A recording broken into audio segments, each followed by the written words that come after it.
Hello दोस्तों, आज की कहानी बहुत प्यारी है। दोस्तों कहानी ज़रूर सुनना। चलिए दोस्तों पढ़ते हैं।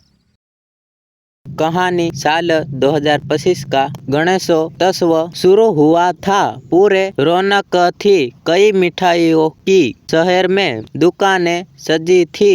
कहीं सजावट की तैयारियां हो रही थी, लेकिन इस बार एक ही अकेला अलग ही उत्साह देखने को मिला। शहर के कुछ युवाओं ने सोचा कि क्यों न इस बार गणपति बापा के स्वागत के लिए एक नया अंदाज अपनाया जाए। हमेशा की तरह पारंपरिक ढोल ताशे तो हो गए ही, लेकिन इस बार उन्होंने सोचा क्यों न बापा के लिए एक बनाया जाए जो परंपरा और आधुनिकता का संगम होता। रात दिन मेहनत शुरू हो गई। एक ने पारंपरिक ढोल की टूस रिकॉर्डिंग की, किसी ने खास और घंटों की आवाज मिलाई और फिर सबको मिलाकर एक नया तैयार हुआ। गाने की शुरुआत धीमी ताल से हुई, गणपति बापा मोरया, और